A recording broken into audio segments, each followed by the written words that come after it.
너희로 소원을 두고, 이 말씀처럼 하나님, 우리의 소원은 하나님의 기쁘신 그 뜻대로 예수 그리스도를 나의 구주로 믿고 시인하여 또한 회개한 자녀가 되어 저 천국을 정말 품고 또 그 천국에 들어갈 수 있는 것입니다. 하나님, 한 주간도 저희들이 수많은 시간과 삶 가운데서 또 주님과 함께 한 적도 있고 때로는 주님과 상관없는 삶을 살 때도 있었음을 이 시간 주님 앞에 고백합니다. 심령이 가난한 자는 천국이 저희 것이요, 그 팔복에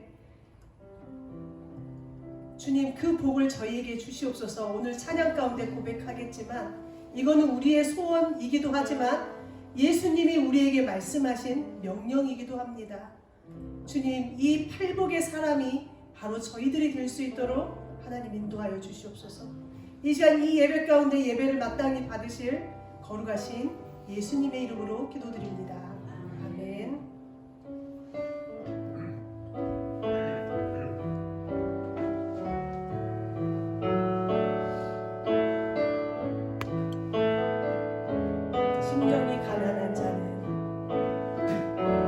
심령이 가난한 자는 천국이 저희 것이요, 애통하는 자는 복인데 위로를 받을 것이요, 온유한 자는 온유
그 복이 일반적으로 다른 사람들이 원하는 복하고는 수준이 다릅니다. 인정하십니까? 세상에서는 돈과 명예와 또 자녀의 잘됨과 정말 그런 것들을 더 많이 원하겠지만 우리는 이런 심령이 가난한 이 팔복의 은혜를 주님 앞에 구합니다. 그리고 이거는 우리는 구하지만 예수님께서는 이 팔복을 우리에게 명령하셨던 것 같습니다. 팔복의 사람이 되거라. 그리하면 천국이 우리의 것이 될 줄 믿습니다. 정말 우리가 물과 성령으로 날마다 우리가 30일 이 마가 다락방 기도회를 통하여서 구하고 있는데요. 이제 2주밖에 안 남았습니다. 2주씩이나 남았나? 이게 아니라 2주밖에 안 남았습니다. 더 기도로 전진하여서 정말 한번 우리가 주님의 그 하늘의 축복을 더더욱 받는 우리 모두가 됐으면 좋겠습니다. 아멘.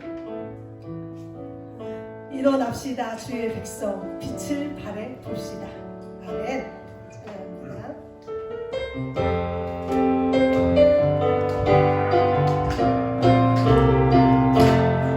일어나라 주의 백성 일어나라 주의 백성 빛을 발하라 주가 너의 영광으로 임하시리라 일어나라 주의 백성 빛을 발하라 주가 너의 영광으로 임하시리라 온 세상이 어둠 속에 헤매고 있지만 주가 너와 함께 계셔 회복을 명하리라 일어나라 빛을 발하라 난 백성이 너의 빛을 보고 사방에서 나오는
순식간에 우리가 지나갔는데요. 정말 이 두 곡의 찬양이 지금 현재 마가다락방을 진행하고 있는 이 성령의 충만케 하심, 그리고 예수 그리스도로 우리가 가득 채워질 때 우리는 일어날 수밖에 없고 빛을 발할 수밖에 없는 사람들인 줄로 믿습니다. 네, 이 두 찬양의 가사들이 정말 우리의 기도의 제목이 되더라고요. 주님이 그 성령의 충만함의 그 기름을 저희에게 아낌없이 부어주시옵소서. 그런데 우리가 먼저 주님 앞에 나아가길 원합니다. 우리가 주님 앞에 무릎 꿇을 때, 간절히 갈망함으로 주님 앞에 나아갈 때 주님께서 반드시 여러분에게, 우리 사랑의 교회에게 역사하실 줄로 믿습니다. 아멘.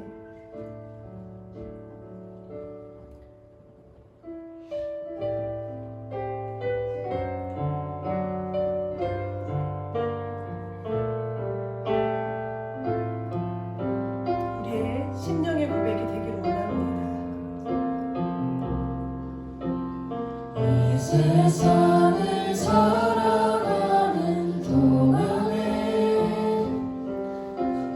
나의 힘을 의지할 수 없으니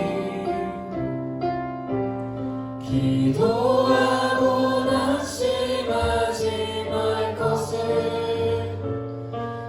다시 주님이 여러분에게 말씀하시는 것 같습니다.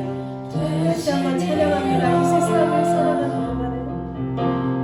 이 세상을 살아가는 동안에, 이 세상을 살아가는 동안에 나의 힘을 의지할 수 없으니 기도하고 낙심하지 말 것을 주께서 참 소망이 되심이라.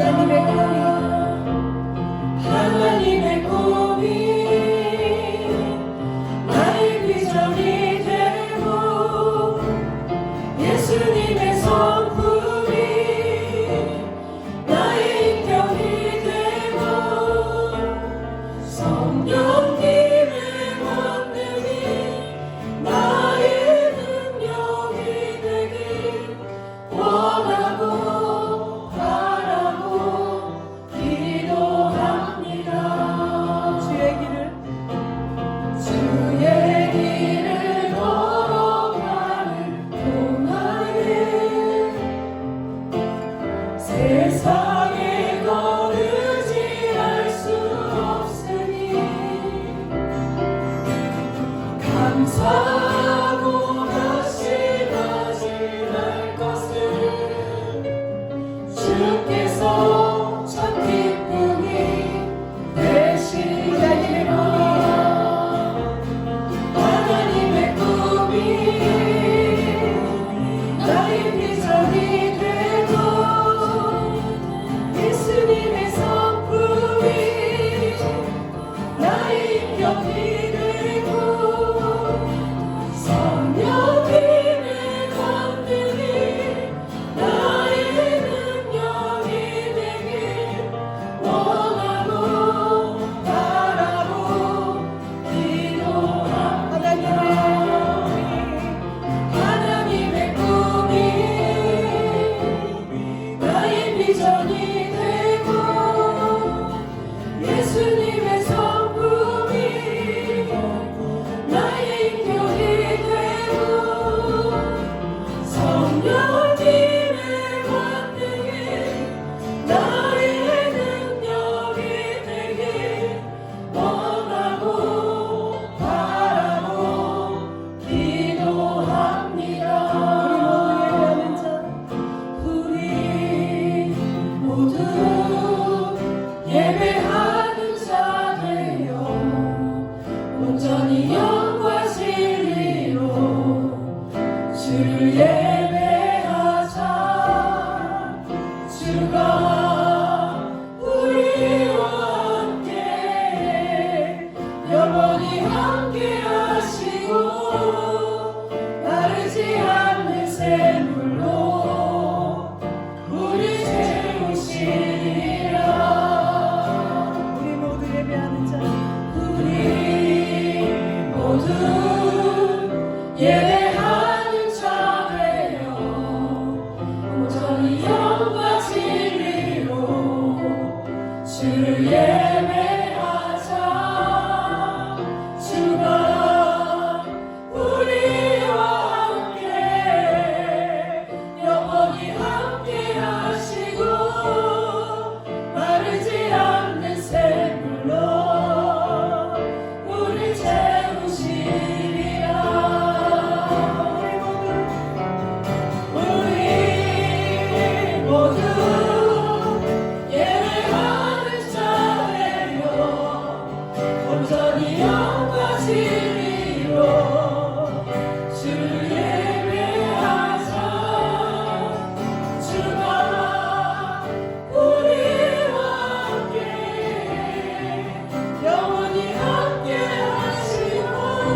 정말로 우리가 예배하는 자라고 자기가 자기를 평가할 게 아니라요, 주님이 보시기에 진정으로 예배하는 자가 되어 온전히 우리의 영과 생각과 우리의 혼과 모든 것들을 주님 앞에 이 시간 다 내어놓고 주님의 임재 앞에, 주님 앞에 서는 저희들이 됐으면 좋겠습니다.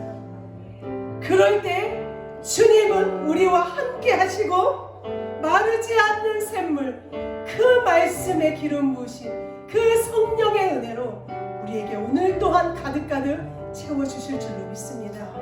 예, 주님, 30일 작전 그 마가의 다락방 기도에 이제 얼마 남지 않은 그 기간 동안 하나님, 저희가 다시 한번 한 마음으로 기도하길 원합니다. 마르지 않는 샘물로 우리를 채우실 그 성령 충만함의 은혜를 주님 구합니다. 갈급함으로 주님 앞에 달려가게 하여 주시옵소서. 앉아있을 수도 없고 주저앉아 있을 수도 없고 일어나서 빛을 발할 수밖에 없는 그 빛의 자녀로 우리를 사용하여 주시옵소서. 이 시간 다 함께 기도하며 나아가겠습니다. 주신 아버지 하나님 감사합니다.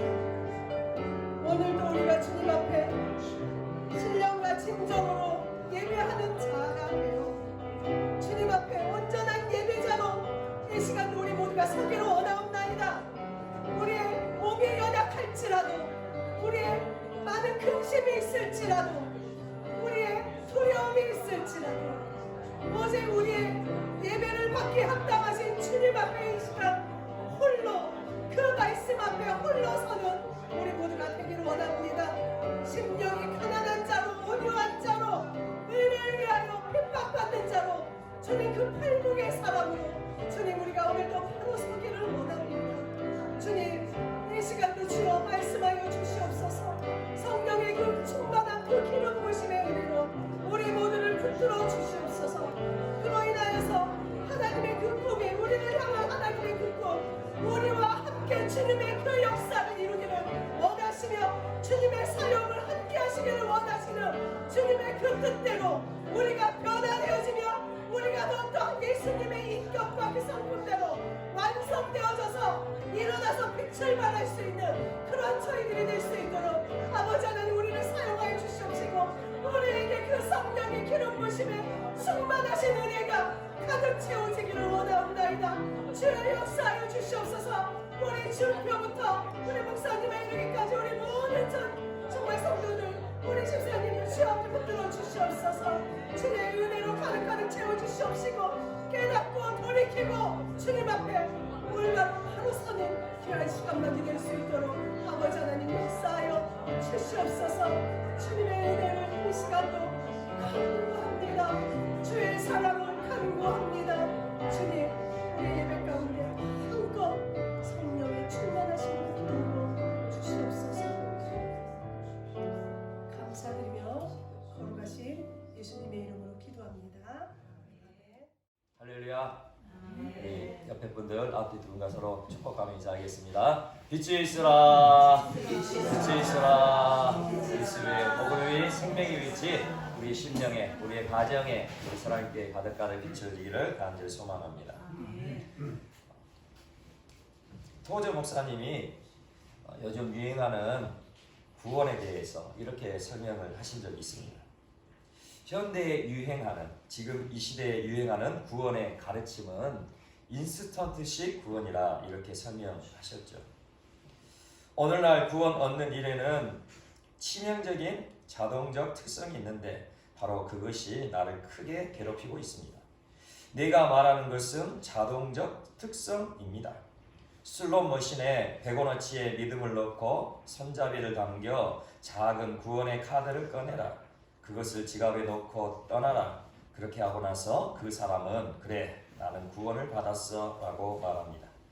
그 사람은 어떻게 자신이 구원받았다는 것을 압니까? 나는 100원을 넣었다. 예수를 영접하고 카드에 서명했다. 이것이 토저 목사님의 설명이죠.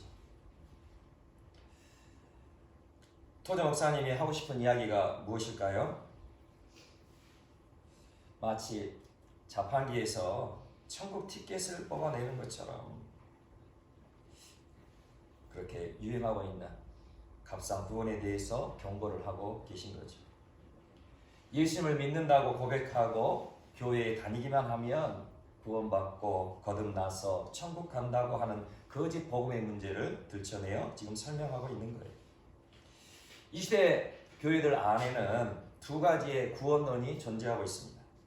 하나는 오직 믿음으로 구원을 받게 되니 예수님을 믿기만 하면 구원받고 천국을 간다는 주장 하나와, 또 다른 한 가지는 예수님을 믿는다고 고백하였지만 실제 그의 삶의 모습에서 구원받은 성도로서의 모습이 드러나지 않는다면 구원받지 못한 것이고 천국에 들어갈 수 없다는 주장, 이 두 가지의 구원론이 이 시대의 교회들 안에 존재하고 있습니다.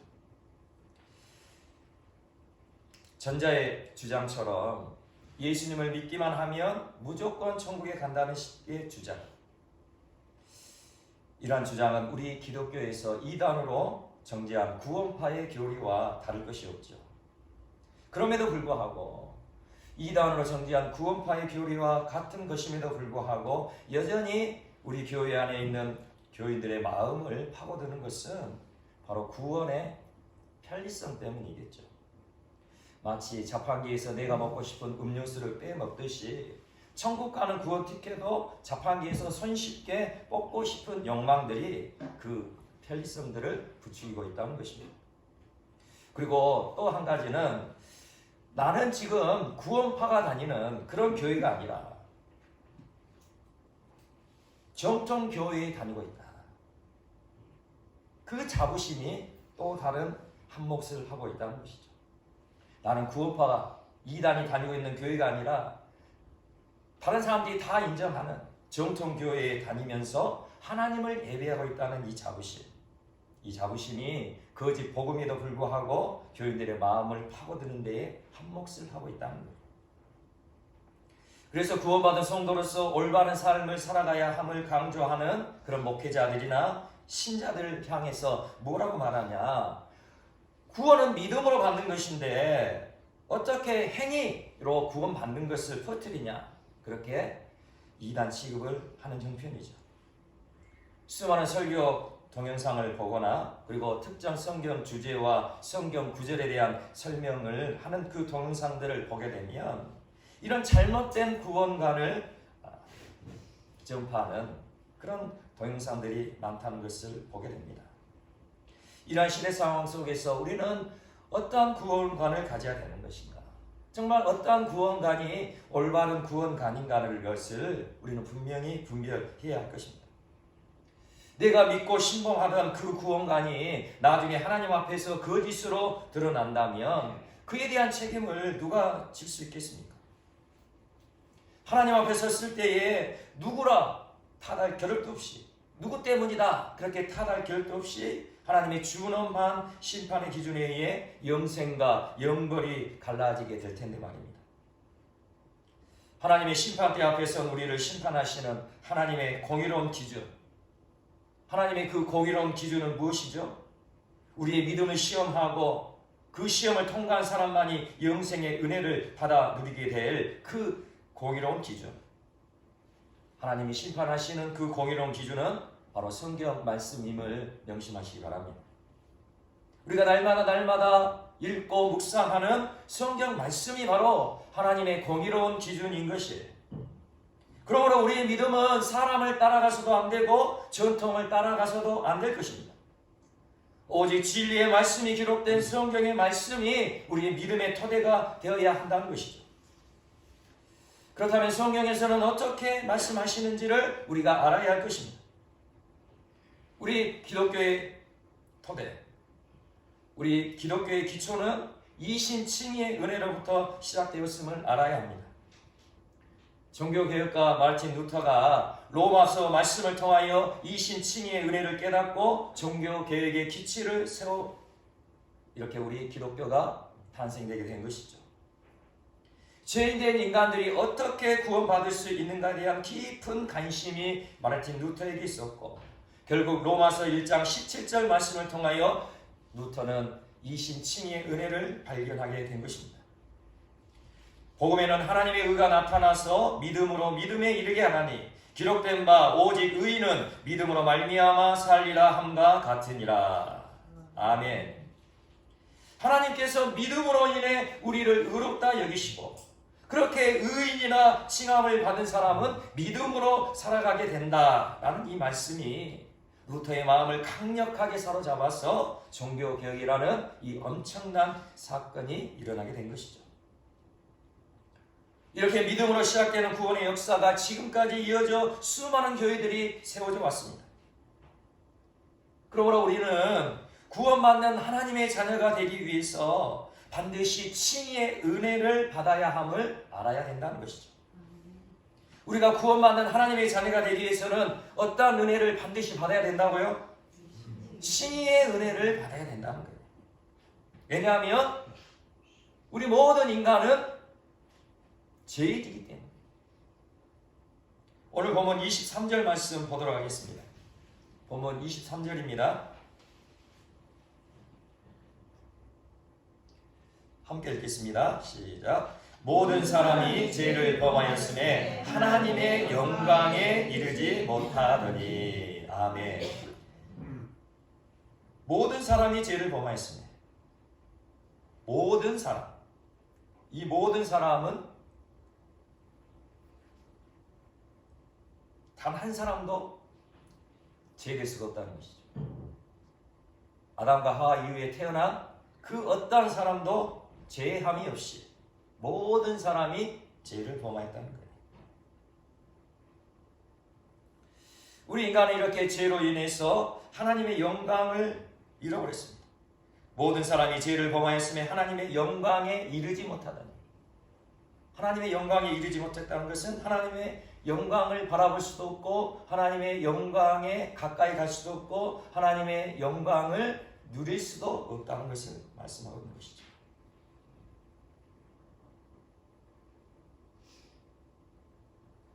하나님의 영광, 그 하나님의 영광 안에는 놀라운 은혜가 채워져 있습니다. 하나님의 영광 안에는 놀라운 기쁨이, 놀라운 평강이, 놀라운 안식이, 이루 말할 수 없는 그 놀라운 은혜들이 충만한 곳, 바로 하나님의 영광 안이죠. 그런데 우리 안에 있는 죄를 해결받지 않고는, 우리 안에 있는 죄를 해결받지 않고는 이 놀라운 하나님의 영광을 결코 누릴 수가 없다는 거예요. 하나님의 영광에 이르지 못하느니. 그러니 어떻게 해야 됩니까? 내 안에 있는 죄를 해결받아야 된다는 거예요. 내 안에 있는 죄를 해결받고 하나님과의 관계가 회복되어야 하나님의 영광에 이르게 된다는 것이죠. 하나님의 그 영광의 그 놀라운 그 풍성한 은혜를 누릴 수가 있게 된다는 것입니다. 그래서 구약시대에는 죄를 지은 사람이 짐승을 끌고 가서 그 짐승을 잡고 그리고 피를 제단에 뿌림으로 인해서 제사함을 받았어요. 그렇게 제사함을 받고 난 후에야 하나님께 나아가 예배할 수 있었죠. 구약시대에 하나님께 예배한다는 것은 하나님의 영광에 이른 것이라 그렇게 생각할 수 있는 것이죠. 구약시대에 한 사람의 죄인이 흠없고 정결한 짐승을 끌고 갑니다. 그리고 그 흠없고 정결한 짐승에 안수를 하죠. 왜 안수를 할까요?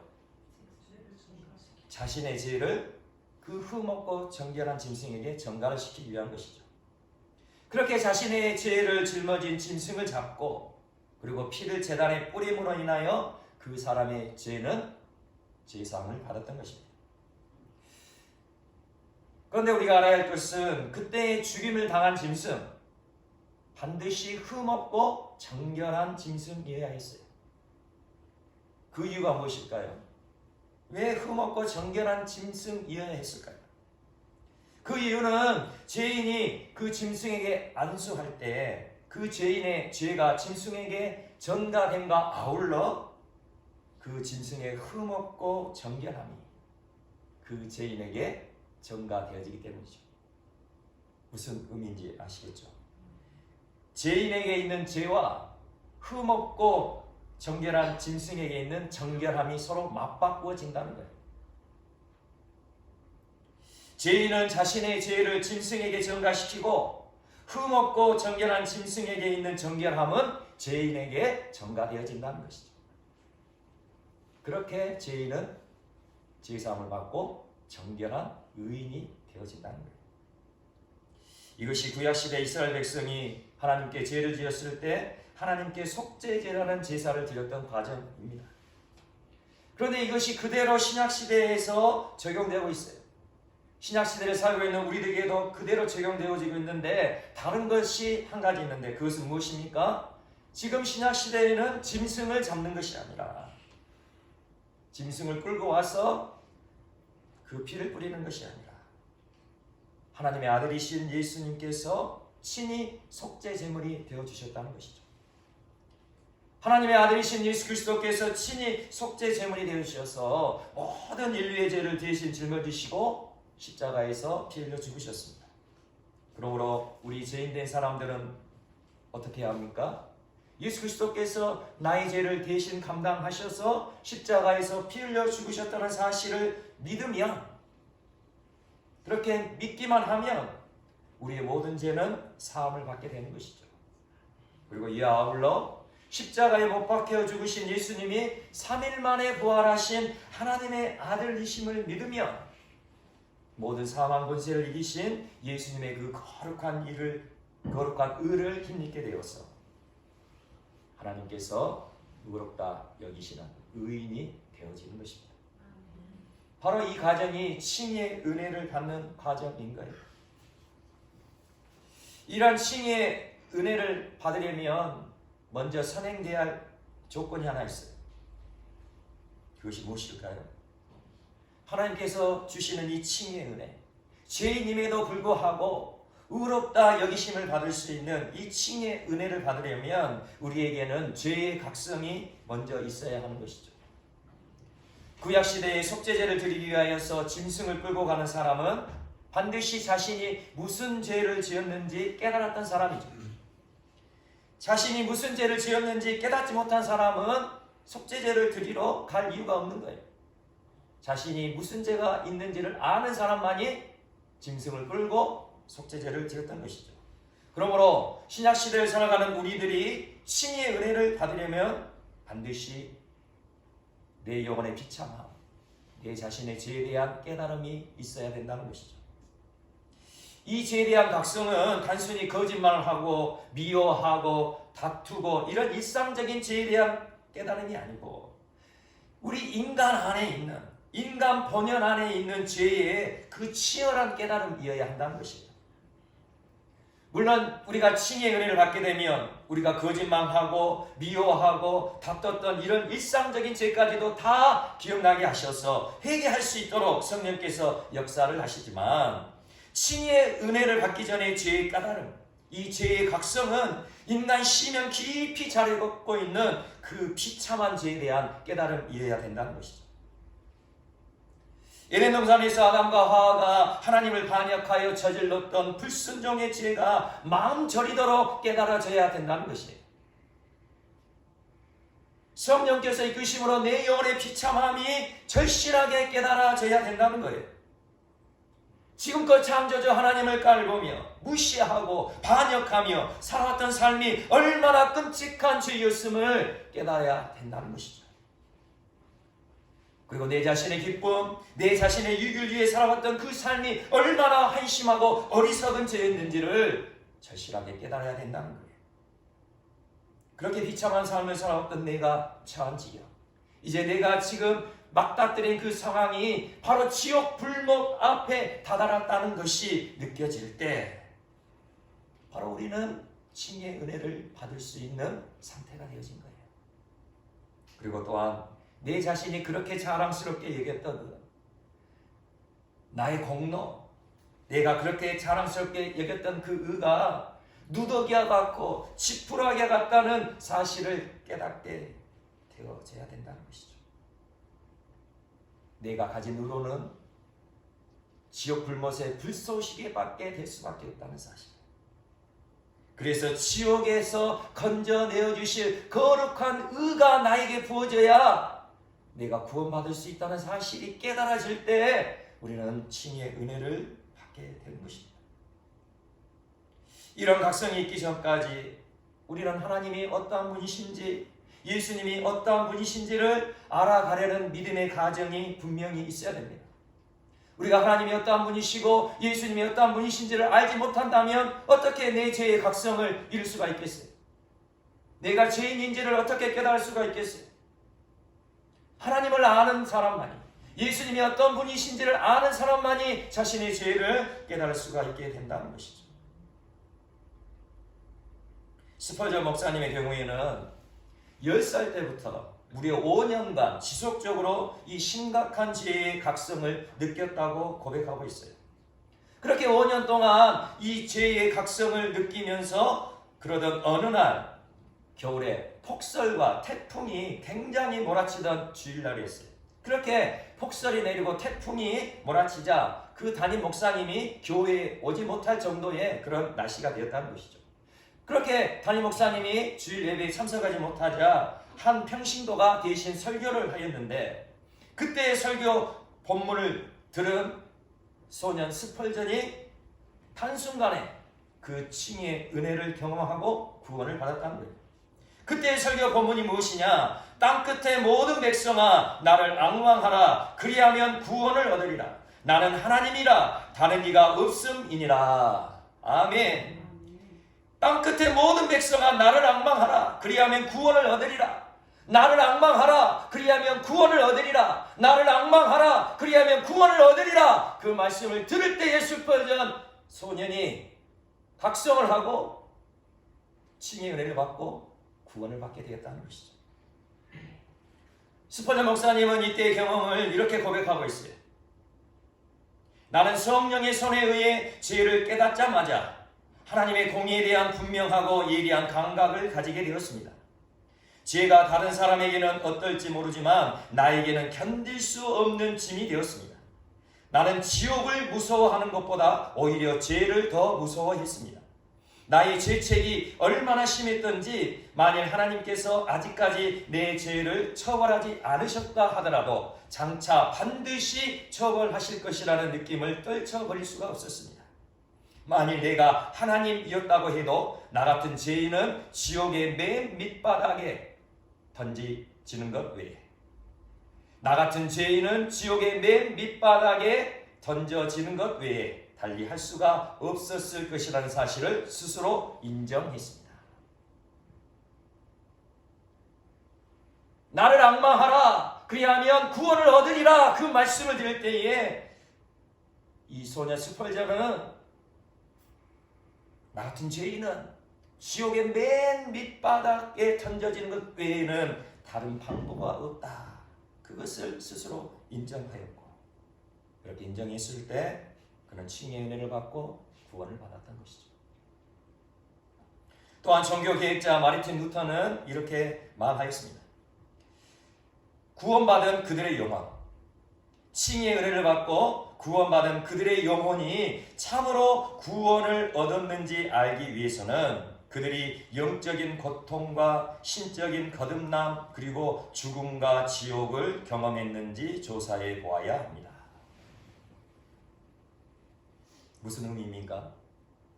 우리가 칭의의 은혜를 경험한다는 것은 단순히 내가 나의 죄를 고백하고 내가 이런 죄를 지었으니 용서해 주시고 불쌍히 여겨주시고 나를 구원해 주시라 하는 정도의 그런 회심이 아니라,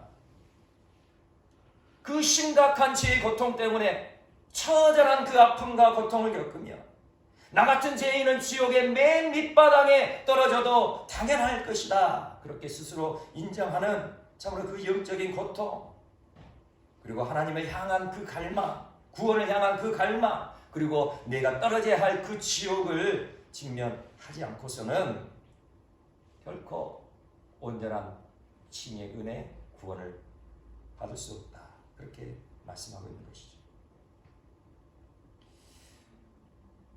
그러므로 칭의의 은혜가 믿음으로 받는 것이라 할 때에 그 믿음이 진짜인지 가짜인지를 분명히 우리는 분별해야 하는 거예요. 우리는 각자 각자의 삶 가운데 내가 회심하였고 칭의 은혜를 받았다라는 그런 경험이 아마 생각나실 거예요. 그런데 그 칭의 경험, 그 회심의 경험이 정말 진짜였는지 가짜였는지를 분명히 구별을 해야 한다는 것이죠. 28절 말씀 우리 한번 보겠습니다. 28절 말씀 시작. 그러므로 사람이 의롭다 하심을 얻는 것은 율법의 행위에 있지 않고 믿음으로 되는 줄 우리가 인정하노라. 아멘. 우리의 구원은 결코 율법의 행위로 얻는 것이 아니에요. 우리의 구원은 오직 믿음으로 얻는 것임을 명심하시기 바랍니다. 우리는 오직 믿음으로 구원을 얻는 거예요. 우리의 행위, 우리의 공로, 우리의 의로 구원받는 것이 아니라는 거죠. 그렇게 우리가 죄를 깨닫고 우리의 비참한 영혼을 죄에서 구원해 주실 수 있는 분, 오직 예수 그리스도 한 분이심을 믿을 때에 하나님께서는 우리를 의롭다 여겨주시는 것입니다. 24절 말씀 또 보겠습니다. 24절입니다. 시작. 그리스도 예수 안에 있는 성령으로 말미암아 하나님의 은혜로 값없이 의롭다 하심을 얻은 자 되었느니라. 아멘. 이렇게 칭의의 은혜가 임할 때에 어떤 역사가 있느냐? 성령께서 역사하신다는 거죠. 성령께서 우리의 마음에 빛을 비춰주셔서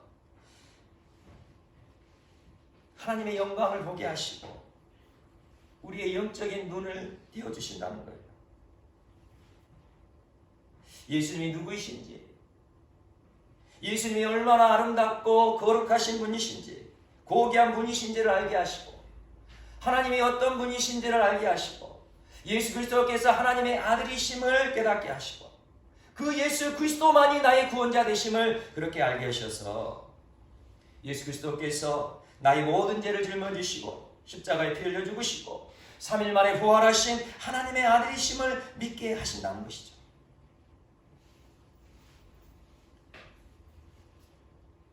성령께서 주님의 영광을 보게 하시고 하나님 나라의 그 풍성함을 보게 하셔서 우리를 믿음으로 구원케 하신다는 거예요.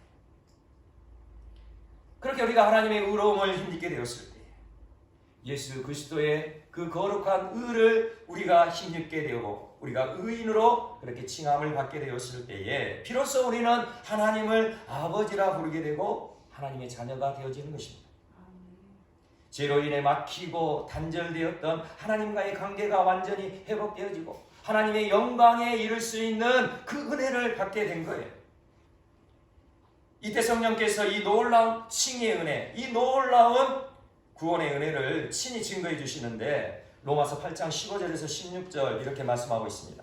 너희는 다시 무서워하는 종의 영을 받지 아니하고 양자의 영을 받았으므로 우리가 아빠, 아버지라고 부르짖느니라. 성령이 친히 우리의 영과 더불어 우리가 하나님의 자녀인 것을 증언하시나니. 아멘. 우리가 예수님을 믿을 때에 예수 그리스도의 영이신 성령께서 우리 마음 안에 오셔서 하나님을 아빠, 아버지라 부르게 하신다는 거예요. 양자의 영이신 성령께서 우리 마음 안에 오셔서 하나님을 아빠, 아버지라 그렇게 부르게 하신다는 거죠. 양자의 영을 받았으므로 우리가 아빠, 아버지라고 부르짖느니라. 성령께서 친히 우리의 영과 더불어 우리가 하나님의 자녀인 것을 증거하신다는 거예요. 우리들에게는 성령께서 우리가 하나님의 자녀인 것을 증언하신 것을 들어보셨습니까? 그것을 깨달아 알고 계십니까? 이것이 우리에게 있어야 된다는 거예요. 성령께서 친히 우리의 영, 나의 영과 더불어 하나님께서 나의 아버지 되시고 내가 하나님의 자녀인 것을 증언하심을 우리가 들을 수 있어야 된다는 거예요. 우리가 하나님을 아빠, 아버지라 부르게 된다는데 우리가 칭의의 은혜를 받게 되면 하나님의 의로움을 우리가 받게 되면 아빠, 아버지라 부르게 된다는데 아빠는 어떤 의미죠? 어린아이가 아버지를 친밀하고 사랑스럽게 부르는 그런 언어죠. 그러므로 우리가 칭의의 은혜를 받게 되면 그 누구라도 하나님과의 관계가 회복되어지고 아빠라 부를 수 있는 친밀한 관계로 나아가게 된다는 거예요. 그런데 우리가 한번 생각해 보면 하나님을 아버지라고는 부르시죠. 저도 하나님을 아버지라고 부르지만 정말 하나님을 아빠라고 부를 수 있는 그 친밀한 관계인지를 한번 우리는 생각해 봐야 된다는 거예요. 우리가 하나님을 아버지라 고백하고 기도하고 찬양하고 예배는 드리지만 정말 그 하나님 아버지가 나의 아빠이신지를 우리는 점검해 봐야 된다는 거예요. 정말 하나님의 아빠이신가요? 아빠로 그렇게 친밀하게 다가오시는가요? 어린아이와 같이 아빠가 내 자신의 전부가 되고 아빠가 나의 모든 신뢰가 되고 아빠와 함께 하는 것만으로 즐거워하는 관계, 그것이 바로 아빠 아버지라 부르는 사랑의 관계인 거죠. 이것이 칭의의 은혜를 받아 하나님을 아빠 아버지라 부르는 성도의 삶인 거예요. 이러한 삶이 없다면 나는 아직 칭의의 은혜를 받지 못했다는 것이죠. 예수님을 믿기만 하면 천국 간다고 생각하며 교회를 다니는 사람들과 같을 수는 없는 거예요. 칭의의 은혜를 받고 구원받은 하나님의 자녀는 세상 사람들과 같은 삶을 살아갈 수 없다는 거예요. 존 비비어 목사님이 쓰신 책을 보면 은혜가 무엇이냐? 은혜. 우리가 하나님께 은혜를 받게 되는데 그 은혜는 무엇이냐? 은혜는 순종할 힘을 준다라고 그렇게 말하고 있습니다. 비비어 목사님이 은혜란 순종할 힘을 준다, 그렇게 말하고 있습니다. 비비어 목사님의 그 음성을 한번 들어보십시오. 우리는 은혜란 하나님이 불순종의 생활 방식까지도 몽땅 다 보호해 주시는 것이라고 가르쳐 왔다. 이런 사고방식은 교회 안에서 많은 사람들한테서 심심치 않게 들을 수 있다. 무슨 말이죠? 은혜란 우리가 불순종해도 하나님께서 은혜로 감싸주시고 사랑으로 감싸주시니까 조금 불순종해도 괜찮아. 이러한 사고방식이 우리 교회들 안에 널리 퍼져 있다는 거예요. 그리고 그들은 흔히 이런 말을 한다. 나도 내가 제대로 살지 못하는 줄은 알지만, 내가 하나님 말씀대로 제대로 순종하며 살지 못하는 줄은 알지만 그래도 하나님의 은혜를 인하여 감사한다. 내가 제대로 신앙생활을 하지 못한지는 알지만 그래도 하나님 은혜에 참 감사해요. 이런 말들을 한다는 거예요. 비비 목사님은 계속해서 이렇게 말합니다. 이것은 심각한 기만이다. 내가 제대로 살지 못하는 줄은 알지만 그래도 하나님의 은혜에 감사해요. 이렇게 말하며 그렇게 교회에 다니는 사람들은 심각한 기만에 빠진 사람들이다. 그렇게 말하고 있는 거예요.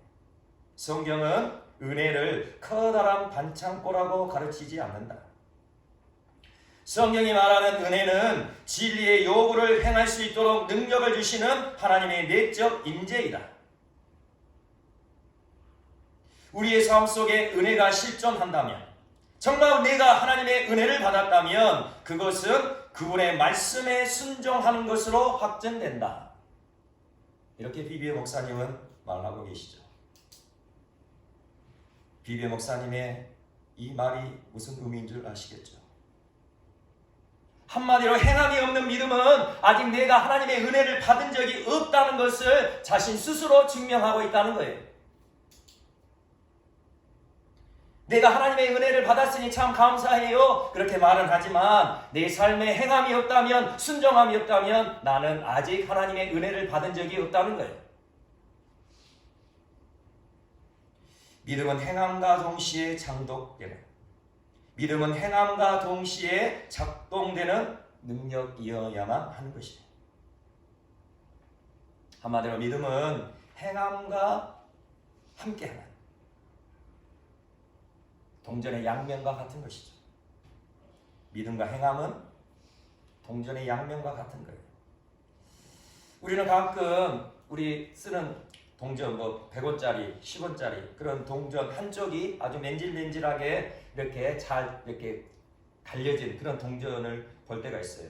어린 아이들이 장난 삼아서 한쪽 면을 시멘트 바닥에 문질러 가지고 아예 한쪽 면이 이렇게 반질반질하게 없어져 버린 그런 동전이 비록 시중에는 유통될 수는 있어요. 그러죠. 시중에서 그냥 보고 한쪽 면이 요 100원짜리니까 그래 100원짜리로 인정해 줄게. 시중에는 유통될 수는 있지만 만약 그 동전이 은행 창구에 입고가 되면 그 들어가는 순간 그 동전은 폐기되게 될 것입니다. 마찬가지로 행함이 없는 믿음 또한 이 세상에서는 통용될 수가 있어요. 행함이 없는 믿음은 이 세상에서는 용인되어지고 인정될 수 있어요. 아, 저 사람 믿음이 있어. 저 사람은 은혜로 살고 있어. 그렇게 이 세상에서는 통용될 수 있어도 나중에 천국에서는 곧바로 폐기될 믿음임을 명심하시기 바랍니다. 행함이 없는 믿음은 천국에서 폐기될 믿음이에요.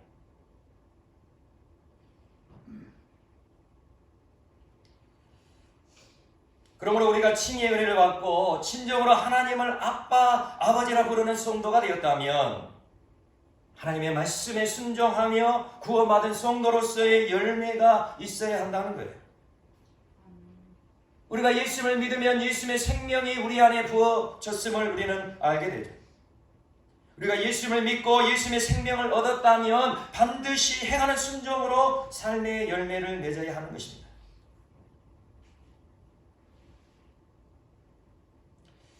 생명이 있으면 어떻게 되죠? 생명이 있으면 열매를 맺게 되어 있는 거예요. 생명이 있으면 점점 더 풍성한 열매를 맺어가야 당연한 것 아니겠습니까?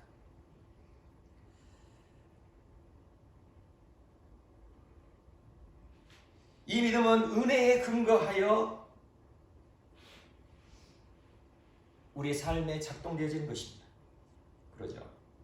우리가 칭의의 은혜를 우리가 받음으로 인하여 그 의인된 삶을 믿음으로 살아가는 것처럼 이 믿음은 은혜의 근거를 하고 있어요. 그래서 참된 믿음은 반드시 행하는 순종으로 연결되어져야 함을 명심하시기 바랍니다. 에베소서 2장 8절에 이렇게 말씀하고 있죠. 너희는 그 은혜에 의하여 믿음으로 말미암아 구원을 받았으니 이것은 너희에게서 난 것이 아니요 하나님의 선물이라. 우리의 믿음은 하나님의 은혜에 의하여 주어진 거예요. 그렇죠? 그러니 하나님의 은혜에 의하여 주어진 그 믿음은 반드시 순종의 열매를 맺어야 된다는 것이에요. 비비의 목사님이 본 것처럼 우리의 삶 속에 하나님의 은혜로 말미암은 믿음이 있다면, 나의 삶 속에 하나님의 은혜로 말미암은 칭의의 은혜가 있다면 그 믿음은 반드시 하나님의 말씀에 순종하는 것으로 증명되어져야 된다는 것입니다. 마태복음 25장에 말씀을 보게 되면 예수님께서 달란트 비유를 말씀하셨어요. 천국 비유를 말씀하시면서 세 명의 종에게 달란트를 주었던 그 비유의 말씀을 하시는 거예요. 한 종에게는 5달란트를 주고 한 종에게는 2달란트를 주고 한 종에게는 1달란트를 주었죠. 그래서 5달란트 받은 종은 열심히 수고하여 5달란트를 남겼고, 그리고 2달란트 받은 종도 열심히 수고하여 2달란트를 남겼습니다. 그래서 나중에 주인이 이제 회개할 때에 그 5달란트 남긴 종, 그리고 2달란트 남긴 종을 칭찬하였습니다. 동일하게 칭찬해 주었죠. 그런데 1달란트 받았던 종은 어떻게 되었습니까? 그 1달란트 받았던 종은 그 달란트를 그저 땅에 묻어두었다가 나중에 그대로 그 1달란트만 돌려주었죠. 그때 주인이 어떻게 했습니까? 그 종을 그냥 꾸중만 했습니까? 책망만 했습니까? 책망하시면서 바깥 어두운 데로 내쫓으라 그렇게 명했죠. 이 무익한 종을 바깥 어두운 데로 내쫓으라. 거기서 슬피 울며 이를 갈리라 하니라. 이 무익한 종을 바깥 어두운 데로 내쫓으라. 바깥 어두운 데가 어딜까요? 지옥이겠죠. 이 1달란트 받았던 종, 그저 그 달란트를 땅에 묻었다가 그대로 주인에게 돌려준 이 종, 단순히 책망만 받은 것이 아니라 지옥에 떨어졌다는 거예요. 그러니 이 말씀에서 우리가 무엇을 알 수 있습니까? 어떤 사람들은 이렇게 말을 해요. 우리가 예수님을 믿고 구원받았으니 천국에는 가지만 너희가 천국에 가서 상급을 받으려면 좋은 상, 아름다운 상, 큰 상 받으려면 이 땅에서 열심히 순종하고 헌신하고 충성하면 상 받을 수 있다. 그래서 이 5달란트, 2달란트 받은 종을 비유로 말하기도 하죠. 이 5달란트 받은 종 봐라. 이 2달란트 받은 종 봐라. 그렇게 자기가 받은 그 달란트를 가지고 열심히 수고하여서 이렇게 충성하였더니 마지막 때에 그 주인께, 결국은 그 하나님께 이렇게 칭찬받았지 않았냐, 이 상 받았지 않았느냐. 만약 이것이 상이라면, 이것이 천국에 들어가고 안 들어가고 구원받고 못 받고의 참 그 기준이 아니라 단순히 상을 받는 것이라면, 이 1달란트 받았던 종은 어떻게 됩니까? 단순히 책망만 받아야죠. 그러잖아요. 책망만 받아야죠. 이 종도 하나님께서 택하시어 부르신 종이잖아요. 종이니까. 그러니까 이 종이라는 의미는 예수를 믿고 구원받았던 사람이었다는 거죠. 그런데 어떻게 됐습니까? 이 1달란트 받은 종, 그대로 땅에 두었다가 그대로 1달란트만 하나님께 내어드린 적, 책망만 받은 것이 아니라 지옥에 떨어졌다는 것이죠. 그러므로 우리가 하나님의 말씀에 따라 행하며 순종하는 일을 천국에서 칭찬받고 상급받는 정도로 여기서는 안 된다는 거예요. 하나님의 말씀대로 행하느냐, 하나님의 말씀에 순종하느냐, 이것은 우리의 구원과 직결된 문제임을 명심하시기 바랍니다.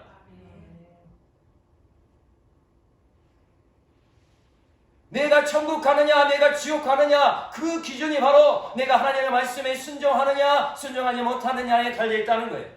이렇게 말하면 또 어떤 분들은 그것이 행위 구원 아니냐, 행위로 구원받는 거 아니냐, 그렇게 말할지도 모르겠습니다. 그러나 이 순종의 근거가 무엇이에요? 이 순종의 근거가 무엇입니까? 하나님의 은혜로부터 시작하여 하나님이 주신 그 은혜로 믿음이 우리에게 생긴다면 그 믿음으로 우리가 순종해야 함을 말씀하고 계시는 거예요. 이 순종의 근거는 하나님의 은혜로부터 시작된 거예요. 하나님의 은혜로 시작된 이 순종이 없다면 우리는 결코 천국에 들어갈 수 없음을 명심하시기 바랍니다. 그러므로 우리는 성경에 기초한 올바른 구원관을 정립해야 돼요. 내가 믿고 신방하고 있는 이 구원관이 성령에서 말씀하시고 있는 진리인지 참된 구원관인지를 분명히 깨닫고 그 진리의 말씀을 따라 행함에 순종할 수 있는 우리 모두가 되시기를 간절히 축원합니다. 올바른 구원관을 우리가 정립하고 이제 칭의의 은혜를 반드시 받아야 되는 거예요. 그저 적당히 나는 회개했어, 나는 회심했지, 나 그때 눈물 흘리면서 회심했어, 하나님 위해서 살겠다고 그렇게 마음 먹었어. 그 정도 회심으로는 지금 우리의 삶을 보면 알지 않습니까? 정말 그때 정말 내가 회심했다면, 내가 정말 그때 칭의의 은혜를 받았다면 지금 나의 모습이 순종하지 않는 이런 모습으로 드러날 수는 없다는 것이죠. 그러니 우리는 반드시 칭의의 은혜를 받아야 돼요. 성경에서 말씀하시는 그 칭의의 은혜를 정확하게 받고 하나님께서 약속하신 구원의 길로 나가야만 하는 것이죠. 이 놀라운 은혜를 우리 모두가 다 받아 누리시기를 간절히 축원합니다. 정말 우리가 올바로 알아야 올바로 걸어갈 수 있는 거예요. 하나님이 주신 이 진리의 말씀을 붙들고 우리가 함께 기도할 때에 반드시 우리의 영혼이 새로워지고 하나님께서 우리에게 칭의를 베풀어 주시고 구원의 그 놀라운 은혜를 우리에게 허락하실 줄 믿습니다.